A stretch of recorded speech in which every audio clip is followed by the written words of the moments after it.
Hello friends, welcome back to the daily vocabulary LTX classes. అందరూ బాగున్నారా?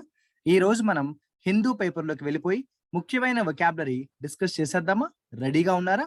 Start చేసే ముందు LTX classes various online courses ని offer చేస్తుంది. ఏ కాంపిటేటివ్ ఎగ్జామ్ ప్రిపేర్ అవుతున్నా కూడా ఆ ఎగ్జామ్ కి సంబంధించి ఆన్లైన్ కోర్సెస్ అనేవి అవైలబుల్ గా ఉన్నాయి. మీరు చేయవలసిందల్లా ఎల్టీఎక్స్ క్లాసెస్ వెబ్సైట్ లోకి వెళ్ళి చూడండి. అక్కడ మీకు వేరియస్ కోర్సెస్ అనేవి కనిపిస్తాయి. Bank infinity, SSC infinity, RBI infinity, అలాగే bank and SSC RRB infinity, supreme pack, ఇలా రకరకాల కోర్సెస్ అనేవి అవైలబుల్ గా ఉన్నాయి. ప్రతి టాపిక్ కూడా లెక్చరర్స్ చాలా క్లియర్ గా ఎక్స్ప్లెయిన్ చేసి రికార్డ్ చేసి మీకు అవైలబుల్ గా ఉంచడం జరిగింది. మీ అందరికీ ఎలాగో తెలిసిన ఒక ఇంపార్టెంట్ కోర్స్ ఇంగ్లీష్ ఇన్ఫినిటీ ఎలాగో ఉంటుంది. ఇలా వేరియస్ కాంపిటేటివ్ ఎగ్జామ్ కి సంబంధించిన కోర్సెస్ అనేవి అవైలబుల్ గా ఉన్నాయి. సో మీరు ఒకవేళ కానీ ఏదైనా కోర్స్ తీసుకోవాలి అంటే ఎల్టీఎక్స్ క్లాసెస్ ని కాంటాక్ట్ చేయండి. ఏ డౌట్స్ ఉన్నా కూడా అడిగి తెలుసుకుని డెమో కూడా వినండి. మీకు ఎటువంటి సందేహాలు ఉన్నా కూడా 7893899553 నెంబర్కి కాల్ చేయండి. నెంబర్ మీకోసం నేను మరొకసారి చెప్తున్నాను, 7893899553. 7893899553. ఓకే, సో ఇక ఆలస్యం చేయకుండా మన హిందూ పేపర్లోకి వెళ్ళిపోదామా? అందరూ రెడీగా ఉన్నారా? మై డియర్ ఫ్రెండ్స్, మీ అందరికీ తెలిసినట్టే ఈ రోజు కూడా మన డైలీ వొకాబులరీ స్టార్ట్ చేసే ముందు ఒక ముఖ్యమైన ఇడియంతో స్టార్ట్ చేస్తున్నాం. ఈ రోజు మనం చెప్పుకోబోయే ఇడియం ఆఫ్ ద డే ఏంటి అంటే చూడండి, beside yourself with joy. ఏంటమ్మా? Beside yourself with joy అంటే ఏంటంటే చాలా హ్యాపీగా ఉండడం, టు బి ఎక్స్ట్రీమ్లీ హ్యాపీ అన్నమాట. So beside yourself with joy అంటే చాలా హ్యాపీగా ఉండడం. ఎగ్జాంపుల్ కూడా చదవండి. I can see that you are beside yourself with joy on being selected for the job. Congratulations, నీకు జాబ్ వచ్చిందని చాలా ఆనందంగా ఉన్నావు. ఆ విషయం నాకు అర్థమైంది. Congratulations. So beside yourself with Joy అనేది చాలా ముఖ్యమైన ఇడియం గా చెప్తాము.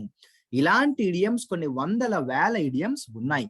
ఇడియమ్స్ కి సిలబస్ అంటూ ఉండదు, అంటే చాలా ఎక్కువ ఇడియమ్స్ ఉంటాయి.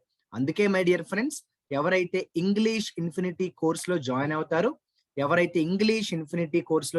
అవుతారో అటువంటి వారికి ఇటువంటి ఇడియమ్స్ పై ఎన్నో రకాల వీడియోస్ ని మేము సిద్ధం చేసి ఉంచడం జరిగింది.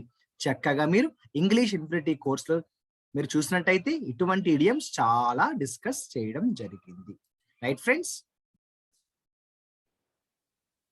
మై డియర్ ఫ్రెండ్స్, మనం చూస్తున్నాము హిందూ న్యూస్ పేపర్. మనం చూస్తున్నది June 21, అంటే నిన్నటి హిందూ న్యూస్ పేపర్ మనం చూస్తున్నాము. ఇందులో పేజ్ నెంబర్ 7 లో ఒక ముఖ్యమైన ఆర్టికల్ అయితే వచ్చేసింది మై డియర్ ఫ్రెండ్స్. దానికి సంబంధించి మనం ఒకసారి కానీ కేర్ఫుల్ గా చూసినట్టయితే జాగ్రత్తగా అబ్జర్వ్ చేయండి. హెడ్లైన్స్ లోనే మనకి ఒక ముఖ్యమైన వొకాబులరీ అయితే కనిపించింది. ఏంటంటే రిసరెక్ట్ అన్నారు. రిసరెక్ట్ అంటే ఏంటంటే సింపుల్ గా అర్థమయ్యేలా చెప్తాను. ఆల్రెడీ జీరో అయిపోయింది, మళ్ళీ హీరో అవ్వాలంటే రిసరెక్ట్ అంటాం. ఇంకోలా చెప్పమంటారా? చచ్చిపోయినది మళ్ళీ బ్రతకాలంటే రిసరెక్ట్ అంటాము. ఇంకా సింపుల్ గా చెప్పనా? రీస్టోర్ అని రాసుకోండి మై డియర్ ఫ్రెండ్స్. రిసరెక్ట్ అంటే ఏమని రాసుకుంటారమ్మా? రిసరెక్ట్ అంటే ఏం రాసుకుంటారు? రీస్టోర్ అంటే డెడ్ లా, ఒక చట్టం ఏదైతే చచ్చిపోయింది అనుకున్నారో అది మళ్ళీ బ్రతకాలంటే అని చెప్పడానికి రిసరెక్ట్ అనే వర్డ్ వాడారు. రిసరెక్ట్ అంటే ఏం రాసుకుంటారు? రీస్టోర్. స్టాట్యూట్ అంటే ఏం లేదండి, కొన్ని రూల్స్ యొక్క పుస్తకాన్ని స్టాట్యూట్ అంటాం. స్టాట్యూట్ అంటే రూల్స్ అన్నమాట. స్టాట్యూట్ అంటే ఏంటమ్మా? స్టాట్యూట్ అంటే ఏంటి మై డియర్ ఫ్రెండ్స్? కొన్ని రూల్స్ అన్నమాట. రూల్స్ అన్నమాట. ఇలా కానీ మనం చూస్తూ వెళ్తున్న కొద్దీ మనకి ఇక్కడ ఒక ముఖ్యమైన వొకాబులరీ ఒక ముఖ్యమైన వొకాబులరీ ఉంది మై డియర్ ఫ్రెండ్స్. అదే చిల్లింగ్ ఎఫెక్ట్ అన్నారు. ఏమన్నారు?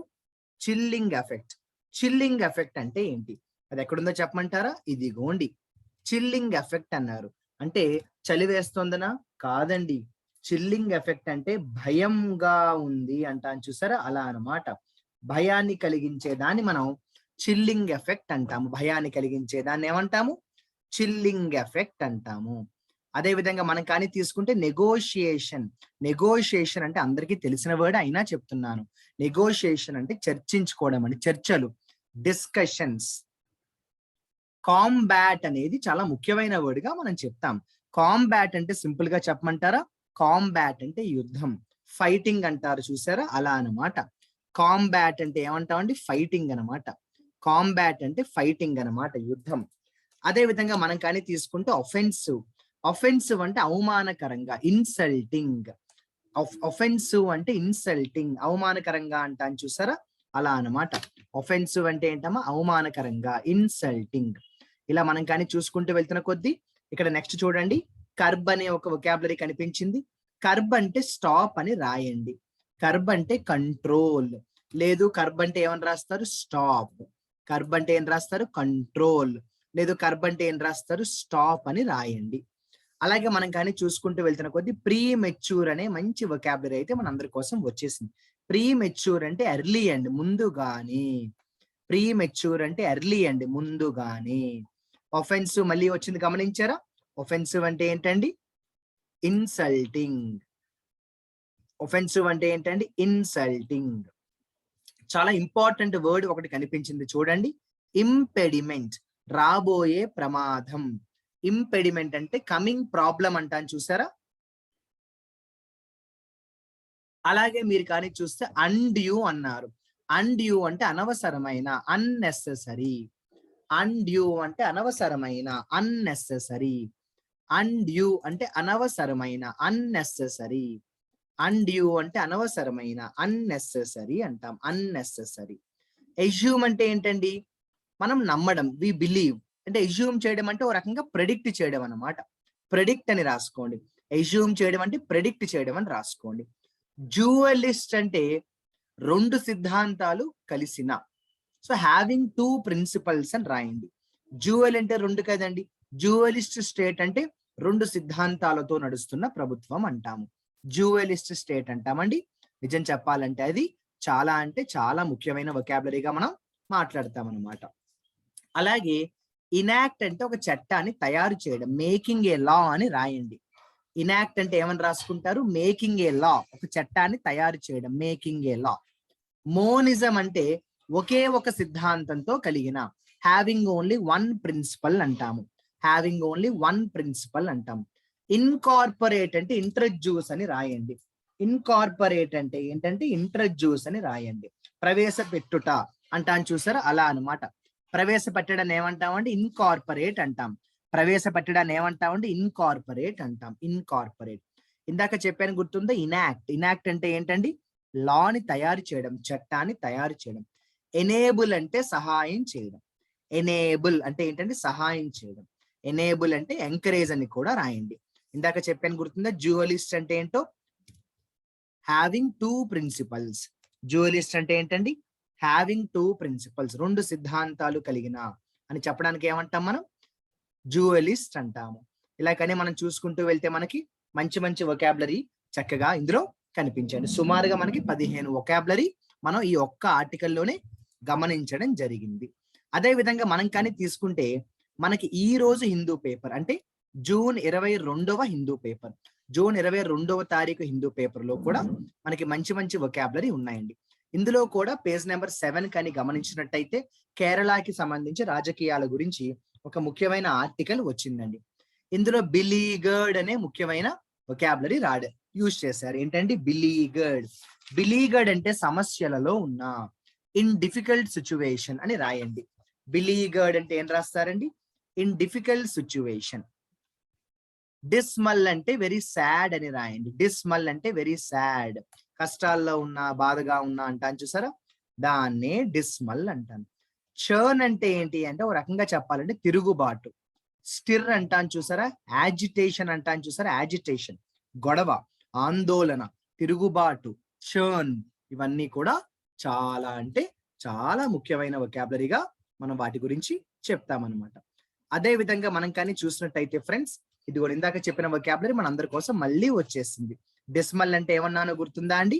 డిస్మల్ అంటే వెరీ సాడ్, బాధగా ఉన్నా, లేదా పూర్ అని కూడా అంటాం. సాడ్ లేకపోతే పూర్ అని కూడా అంటాం. ఇక పెర్సీవ్డ్ అనే వర్డ్ నిజం చెప్పాలంటే మనలో అందరికీ తెలిసినా కూడా తెలియని వాళ్ళు ఉంటారని చెప్తున్నాను. పెర్సీవ్డ్ అంటే అవగాహన, బీ అవేర్, అవగాహన కలిగి ఉండుట. పెర్సీవ్డ్ అంటే బీ అవేర్ అంటాం. పెర్సీవ్డ్ అంటే ఏమంటాము? Be aware, be aware, be aware అంటాం. ఇలా కానీ మనం చూసుకుంటూ వెళ్తున్న కొద్దీ మనకి మంచి మంచి వొకాబులరీ ఉన్నాయి, గమనించండి. హెల్మ్ అనే ఒక వొకాబులరీ గతంలో కూడా అనేక సార్లు నేను మీకు చెప్పడం జరిగిందండి. హెల్మ్ అంటే ఏంటంటే డైరెక్షన్ అండి. మీకు ముఖ్యంగా బోట్‌కి, పడవకి ఒక స్టీరింగ్ ఉంటుంది కదా! ఆ స్టీరింగ్ నే హెల్మ్ అంటాం. స్టీరింగ్ ఉంటే ఏమవుతుందండి? ముఖ్యంగా స్టీరింగ్ ఉండాలి కదా! అంటే ఏ దిక్కున వెళ్ళాలో, ఏ డైరెక్షన్ లో ప్రయాణం చేయాలో స్టీరింగ్ వల్లే సాధ్యపడుతుంది. సో హెల్మ్ అంటే స్టీరింగ్ లాంటిది. హెల్మ్ అంటే ఏంటంటే స్టీరింగ్ లాంటిది అనమాట. నిజం చెప్పాలంటే గాల్వనైజ్ అంటే మామూలుగా చెప్పాలంటే మిక్స్, కానీ మరొక అర్థం కూడా ఉంటుంది. గాల్వనైజ్ అంటే ఇందాక చెప్పినట్టు రెచ్చగొట్టడం అనే అర్థం కూడా వస్తుంది. స్టిర్ అంటాము. గాల్వనైజ్ అంటే ఏమంటాము? రెచ్చగొట్టడం అంటాం. దాన్నే మనం స్టిర్ అని కూడా అంటాం. గాల్వనైజ్ అంటే ఏంటంటే రెచ్చగొట్టడం అంటాం. దాన్ని మనం స్టిర్ అని కూడా అంటాం. స్టిర్ అని కూడా అంటాం. చాలా ఇంపార్టెంట్ ఇడియం ఒకటి వచ్చిందండి మనందరి కోసం. Rank and file. ఎన్నోసార్లు కాంపిటేటివ్ ఎగ్జామ్స్ లో వచ్చే ఒక ఇడియం గా దీన్ని మనం గుర్తించవచ్చు. ర్యాంక్ అండ్ ఫైల్ అంటే కామన్ పీపుల్ అని రాయండి. ర్యాంక్ అండ్ ఫైల్ అంటే ఆర్డినరీ మెంబర్స్, లేకపోతే కామన్ పీపుల్ అని రాసినా ఇబ్బంది లేదు. కామన్ పీపుల్ అని రాసినా ఇబ్బంది లేదు. ఇలాగని మనం చూస్తూ వెళ్తే చాలా మంచి మంచి వొకాబులరీయే కనిపించే మనకి ఈ రోజు ఈ ఆర్టికల్లో. ఇది కూడా చెప్పాలంటే తెలిసినా కూడా ఫ్రేజల్ వర్బ్ కాబట్టి చెప్పక తప్పదు. పాస్డ్ అవే అంటే చనిపోవడం. ఎవరైనా చనిపోతే passed away, he passed away అంటారు కదండి, అలా అన్నమాట. పాస్డ్ అవే అంటే చనిపోవడం. పాస్డ్ అవే అంటే చనిపోవడం. అలా కానీ మనం చూసుకుంటూ వెళ్తున్న కొద్ది బూస్ట్ అన్నారు. బూస్ట్ అంటే ఎంకరేజ్మెంట్. బూస్ట్ అంటే ఎంకరేజ్మెంట్. కన్సోలిడేటెడ్, బలోపేతం చేయడం. మేక్ స్ట్రాంగర్ అంటాం చూసారు, అలా అన్నమాట. కన్సోలిడేటెడ్, మేక్ స్ట్రాంగర్ అంటాం కదా, అలా అన్నమాట. కన్సోలిడేటెడ్ అంటే మేక్ స్ట్రాంగర్, బలోపేతం చేయడాన్ని మనం కన్సోలిడేటెడ్ అంటాం. డ్యో అంటే ఇద్దరు, వాళ్ళిద్దరు, బోత్ అంటాం. డ్యో అంటే ఇద్దరు, వాళ్ళిద్దరు, బోత్ అంటాం. చక్కగా ఎప్పటికప్పుడు వీడియో పాజ్ చేసి రాసేసుకోండి. తర్వాత రాసుకుందాం అనుకుంటే అవ్వదు మన వల్ల. ఎంబోల్డన్ అనే మంచి వొకాబులరీ మన అందరి కోసం వచ్చేసిందండి. ఎంబోల్డన్ అంటే కూడా ఎంకరేజ్ చేయడం, ప్రోత్సహించడం అంటాను చూసారా, అలా అన్నమాట. పెర్సిస్టెంట్లీ అంటే పట్టుదలగా, పట్టుదల అని రాసేసుకోండి. లేదు నాకు ఇంగ్లీష్ లోనే రాయాలి అనుకుంటే టెనేషియస్ అని కూడా రాయొచ్చు. టెనాసిటీ అన్నా కూడా పట్టుదల, పెర్సిస్టెంట్ అన్నా కూడా పట్టుదల. ఓకేనా? టెనాసిటీ అన్నా కూడా పట్టుదల, పెర్సిస్టెన్స్ అన్నా కూడా పట్టుదల. ఇక నిజం చెప్పాలంటే రిజైమ్ అనే వర్డ్ మనలో అందరికీ తెలిసిన వొకాబులరీ. రిజైమ్ అంటే ఆ పీరియడ్ లో, ఆయన పరిపాలనలో, ఆ సమయంలో అంటాను చూసారా, అలా అన్నమాట. ఇలా మనకి నిన్నటి అలాగే ఈవాల్టికి సంబంధించి హిందూ పేపర్ లో చక్కగా మనం సుమారుగా 25 నుంచి 30 మంచి వొకాబులరీ అయితే చక్కగా డిస్కస్ చేసుకోవడం జరిగింది. మరి ఇంకా ఆలస్యం ముందుకు చక్కగా ఒకసారి మరి వాటిని రివైజ్ చేసేసుకుంటే బాగా గుర్తుండే అవకాశం ఉంటుంది. డిస్మల్ అని చెప్పాను, గుర్తుందా అండి? డిస్మల్ అంటే వెరీ సాడ్ అని చెప్పాను. హెల్మ్ అంటే డైరెక్షన్, స్టీరింగ్ అని చెప్పాను, గుర్తుందా? స్టీరింగ్. ఎంబోల్డెండ్ అనే మంచి వొకాబులరీ అయితే మన అందరి కోసం వచ్చేసింది. ఎంబోల్డెండ్ అంటే చెప్పాను, గుర్తుందా మై డియర్ ఫ్రెండ్స్?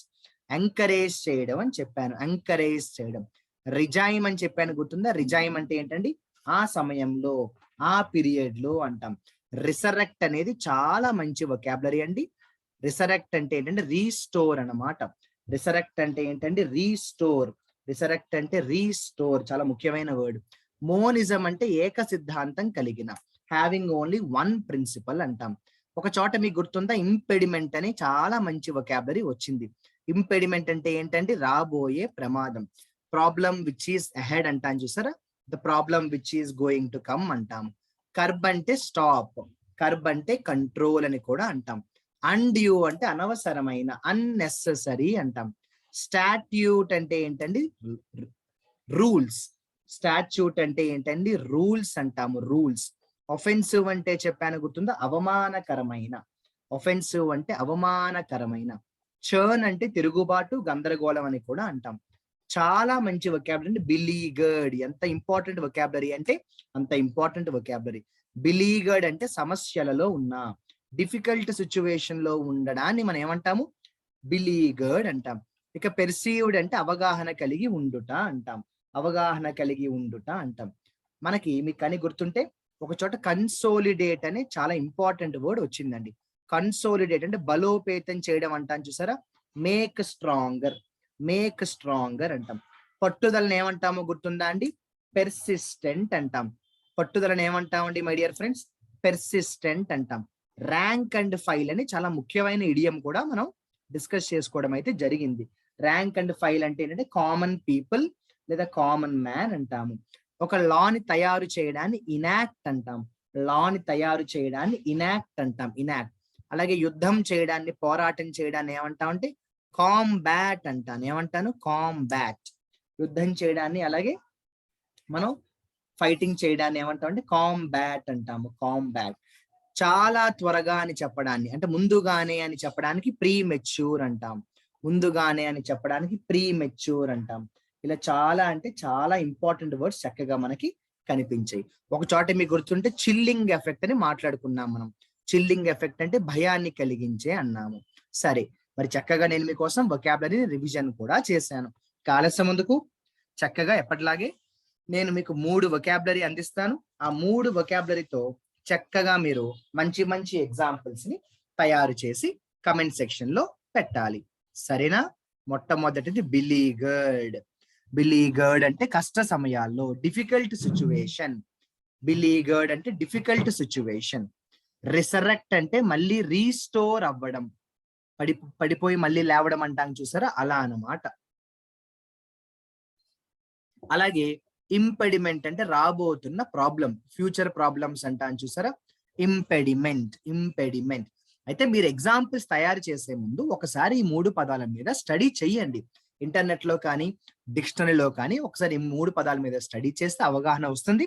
అప్పుడు మీరు మంచి మంచి ఎగ్జాంపుల్స్ చక్కగా కమెంట్ సెక్షన్ లో రాసి పెట్టండి. మీరు పెట్టే ఎగ్జాంపుల్స్ కోసం శ్యామ్ సార్ ఎదురు చూస్తారని మర్చిపోకండి మై డియర్ ఫ్రెండ్స్. ఉన్నా మరి, ఆల్ ద బెస్ట్.